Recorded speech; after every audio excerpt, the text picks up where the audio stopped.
guys, welcome back to We Watch Movie. I am Mike. I am Jay. And we are going back through David Gordon Green's Halloween trilogy. Back in time.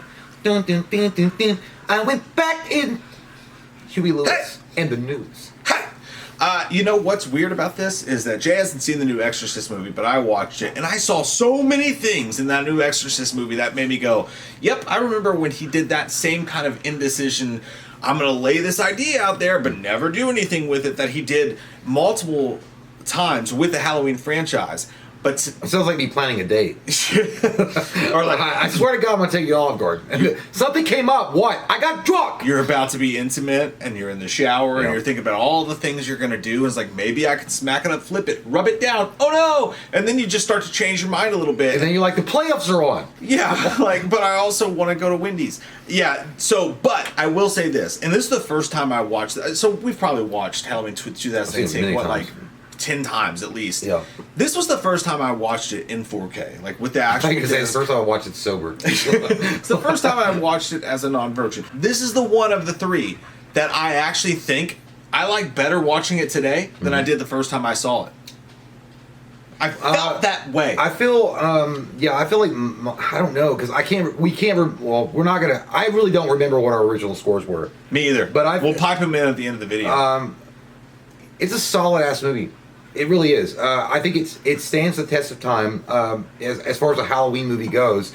And the only thing that holds it back, in my opinion, is Dr. Sartain. And it's not because, I've grown to kind of understand what they were doing with the Dr. Sartain movie plot moment, but I feel like it was too ham-fisted in. It was too just like crunched in without needing, like they didn't pepper it enough. It's supposed to be like Through a Mirror Darkly, Dr. Loomis. It's like, what if Dr. Loomis was evil? Like it's the mirror image of Dr. Loomis, but the opposite way, where instead of trying to stop the evil, he's obsessed with the evil, and that's the whole idea behind it. Kind of like what they were playing with Curse of Michael Myers. Like, what if Dr. Loomis became more of a protector of Michael and wanted to see what would happen, this evil being released, and kind of got off on it. He jacked off under his desk with it.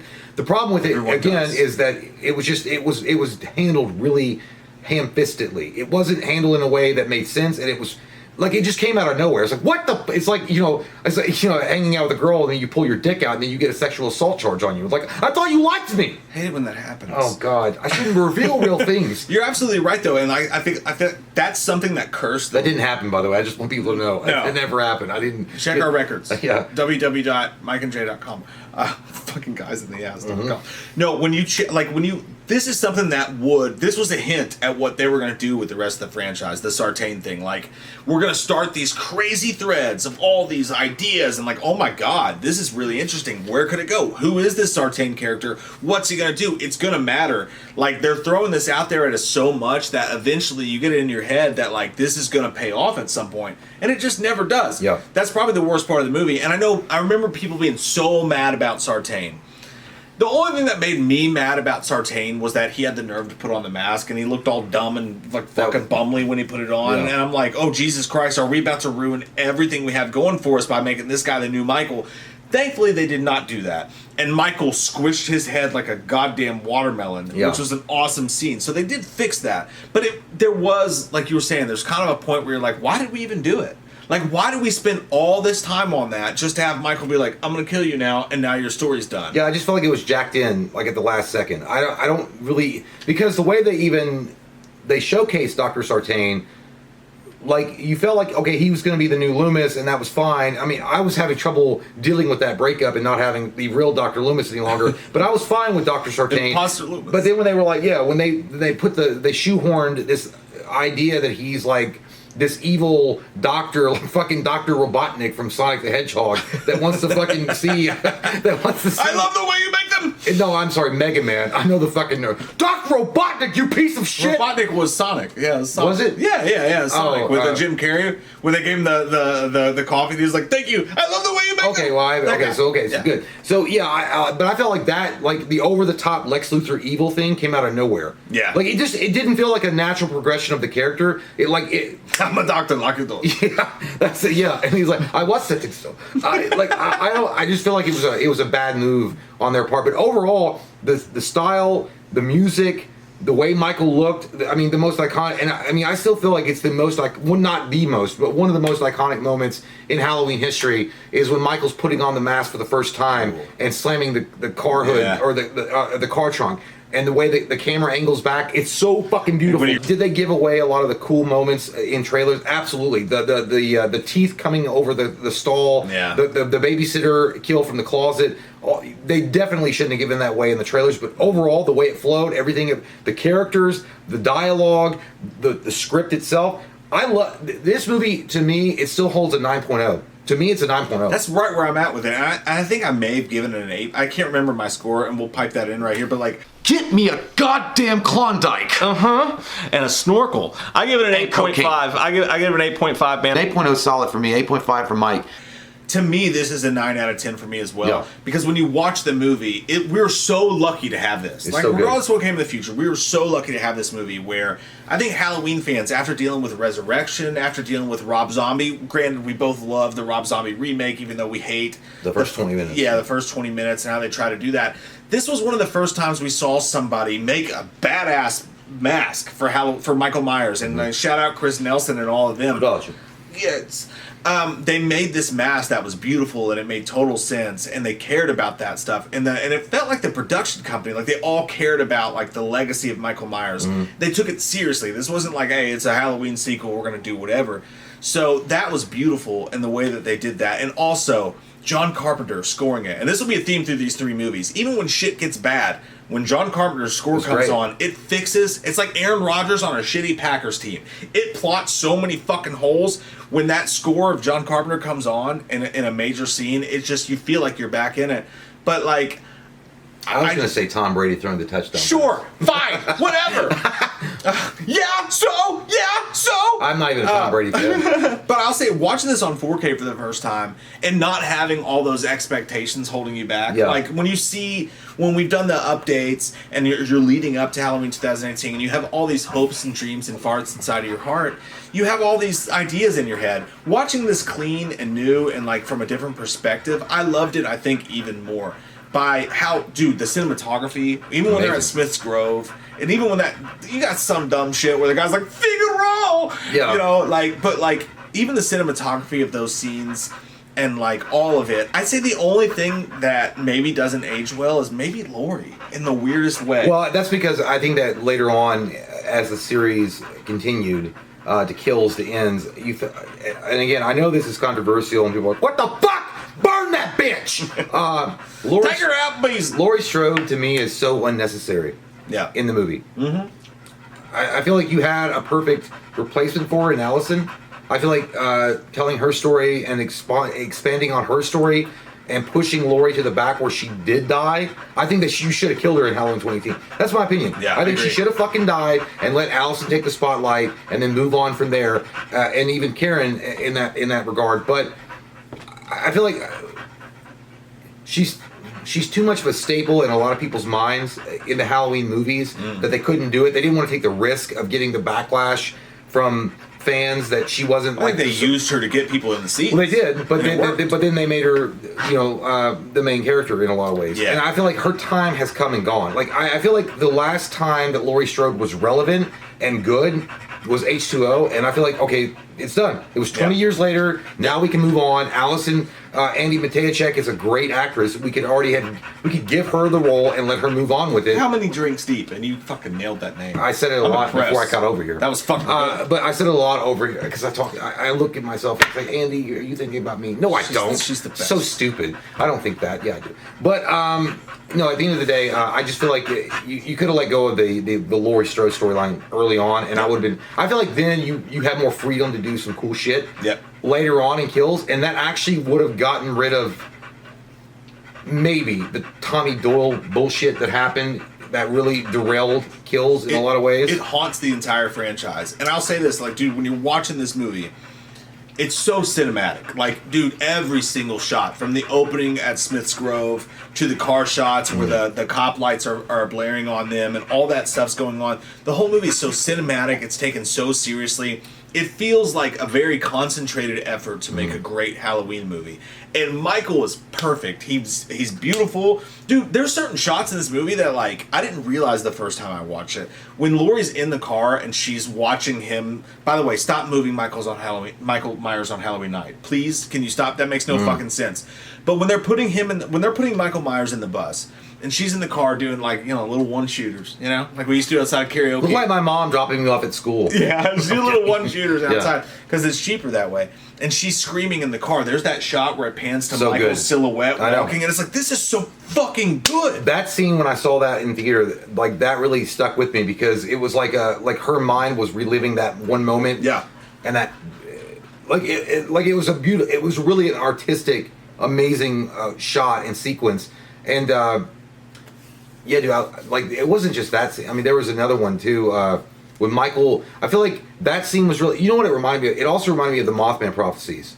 I can see that. The way, like... That Will Patton special. No, the way that he goes, she knew. When the guy's standing in the doorway, and it's, like, all weird, and, like, I don't know. There was something, like, very Mothman surreal about that whole thing where you see the white and Michael walking towards her in that moment. The scene where he's on the street, not when he kills that one dumbass kid where he hooks him on the fence, but when he's just walking on the street and Will Patton's character spots hits him with the car. That music, dude, it's so fucking awesome. Yeah. And he's just walking on the street. And he's like, there he is, and then he's like, all right, here we go, and then they drive the car towards him, but that tops that in the beginning of the movie. When he gets back to Haddonfield and that whole sequence when he gets the hammer, that whole one shot, oh my god, dude, oh my god. I genuinely go back and I watch this movie and I think we didn't know what we had. Like, I think even a part of us, like, if you watch our original review of this movie, we had so many, like, we had years, like at least 2 years, I think, to think about it, what it was going to be, what we wanted to see,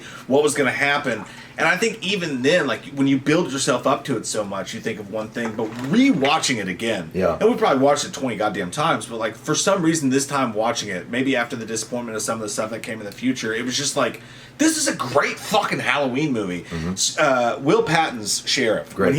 when you're introduced to him and he's playing pinball, it's very much Sylvester Stallone and Copland. Yeah, it's a nice deep cut, like, character that you really enjoy and you pay attention to. Andy Matichak's fucking amazing in the movie. She was the perfect way to go. The only thing that I actually can take it, the reason it's not a 10 is actually, once again, it's the Laurie stuff. Happy Halloween, Michael. That was so stupid. And like the, baby, it's not a trap, it's not a trap. Like, all that stuff was I cringed so hard my asshole produced acorns. Yeah, unnecessary. Not Judy Greer's fault. Not Andy Matichak's fault. Not Laurie's, not, I don't Jamie Lee know. Curtis. Yeah, I don't know if it's Jamie Lee Curtis's fault, but the way they tried to, like, Iron Man her up and, like, build that up was just unfucking necessary. It might be very controversial, and that's fine. We're here for it. Let's spread our cheeks and figure out who's going to have the Hershey chocolate first. I can take it, Steve. I didn't like the Mary Sue shit for Laurie Strode, Jamie Lee Curtis, okay? Yes, she's been through trauma. Yes, she's been through a traumatic event. She's been years training. Yeah, it did. So but it got very, like, but it's like, now you're making her fucking Ripley. There was something about, like, there was a natural evolution in Alien. And again, I know this is going to a different movie, but when you watch Ellen Ripley, a.k.a. Sigourney Weaver, in Aliens, her character evolved in a way that made sense for her to be a badass, in the way that, like, she got good with guns, she got fucking shit up. Like, it made sense. And I get in this, there was, like, all this time in between where Laurie Strode was fucking damaged and she did all this stuff. But it just something about, maybe it was just the way it was written and the way that it came across and the way that it was delivered. It came off very Mary Sue to me, and I didn't like that shit. I was like, all right, you know, I get it. I felt like who the strongest in the movie was really Allison. I feel like she had more of a natural evolution in her character development, and it made more sense toward the end. Where she, like, because if you watch this movie of Andy Matichak's portrayal of Andy, she starts off as very meek and, like, just a schoolgirl trying to get by, and then she picks up the knife at the end of the movie, and then in Kill she gets a little bit more aggressive, a little bit more on the hunt, and then by end she's all the way there. Like, again, you could have saved all this by just focusing on Andy. Yeah. And then, again, and it's not saying that Jamie Lee Curtis, Laurie Strode, they're not important to the franchise and the lore. Of course they are. But they've had their time in the sun. Yeah. It's time to pack them up, Grandpa, and let's have some fresh meat in here. Yeah. So, that, you know, I don't know. Ultimately, yeah, the Laurie Strode stuff, definitely holds this movie back from a perfect 10. And also, again, the Dr. Sartain, because I feel like it was too ham-fisted and it was too jackknifed in out of nowhere. And it never really mattered. Like, it never really... Well, it didn't go anywhere. And if they had just peppered it in, like, it would have been cool to have a moment where maybe on an audio recording that the podcasters heard, like, a moment they shouldn't have heard, where Dr. Loomis was arguing with Dr. Sartain. Yeah. And he would have been like, I want to find out what Mexican tick is like. Shut up! You goddamn piece of shit. Go pick up my chinchillas. You don't have a police force, and you don't have a PhD. Go get me enchiladas supremos. No, Dr. Loomis, you don't understand. He has these evil powers. It's like, you know, I had evil powers. You're farts. Shut up. Like, if they had just had a moment where, you know, there was a philosophical debate, I don't know, something, just to pepper that in throughout the early part of the movie, I'd be like, all right, that's cool. Yeah. That makes sense. And maybe it would have been cool, what if Dr. Sartain had killed Dr. Loomis to take over for his patients? Add a little layer to that bitch. I don't know.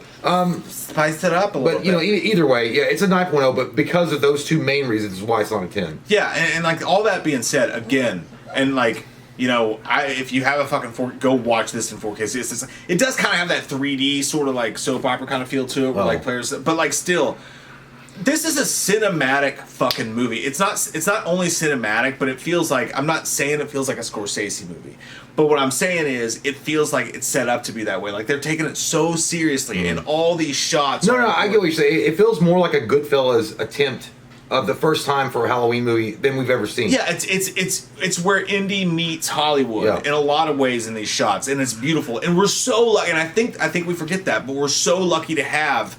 And I know there's a lot of shit about David Gordon Green, and we'll get into that when we get into the sequels or whatever.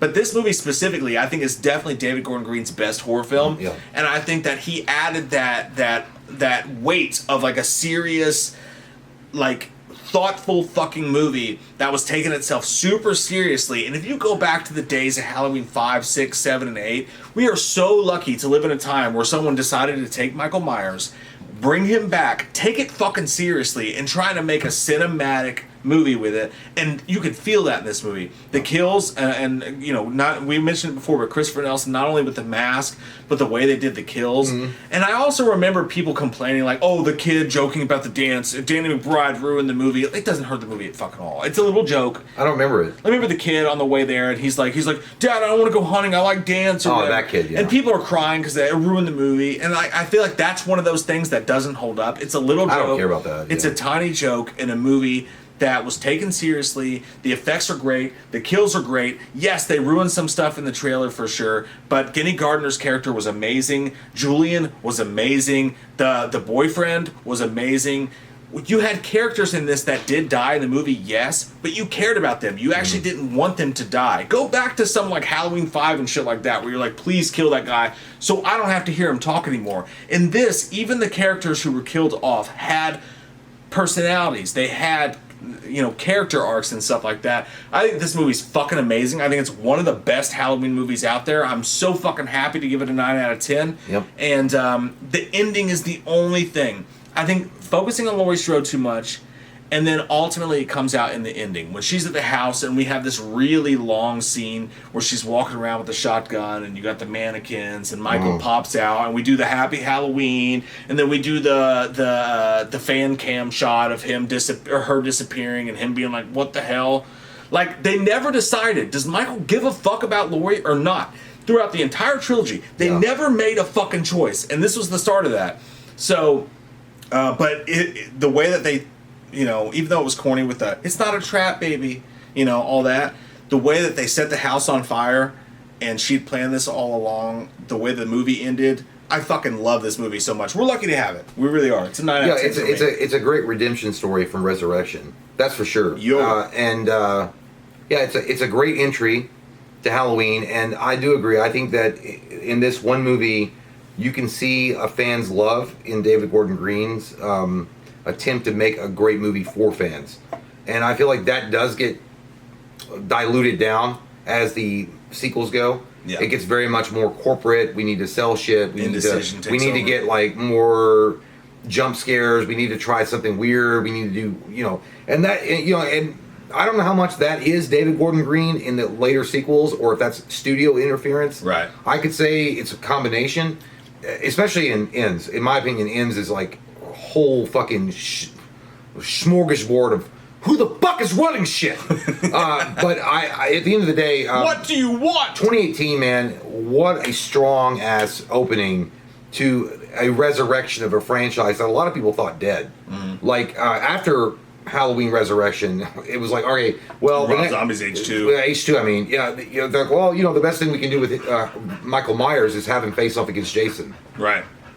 So yeah, I think 2018 Halloween is, man, it's great. I mean, for me, I would always watch Halloween 1, Halloween 2, Halloween 4, Halloween 6, 7. I don't know. I don't know how I feel about you today. So I skip 7, and then I go to Rob Zombie's Halloween 1, and then now this. So yeah, it fits in perfectly with all the good Halloween movies, and it definitely doesn't fall into like the ones that you avoid, right? In my opinion. So yeah, 9.0, almost perfect movie. Again, the Sartain, the Laurie Strode thing. And I'm not saying nothing against Green for this, but maybe one day you'll have a director that just is like, you know, we don't really need her. We can move on. We can fucking push her to the side. Michael. Yeah. Because he's badass in this movie. So. And that's the best thing they did. They got Michael's mask right. James Jude Courtney came in, did a great fucking job. Nick Castle was also in it. Yeah, they paid respect. Yeah, they did a great job with it. I think, and we'll change our opinion as we go forward, trust me.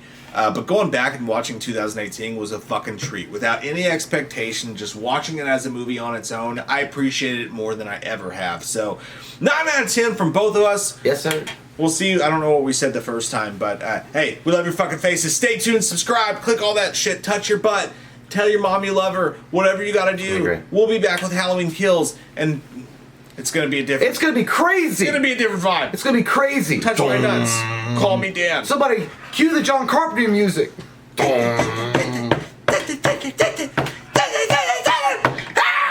Here comes that white-faced fucker, an asshole like no other. He's a big old piece of shit. Wants to stab your sister's tits cause he's a white-faced fucker. Loomis can't recover. Dr. Challenge drunk again, sleeping with your sister's friends. Do you want to know about the darkness?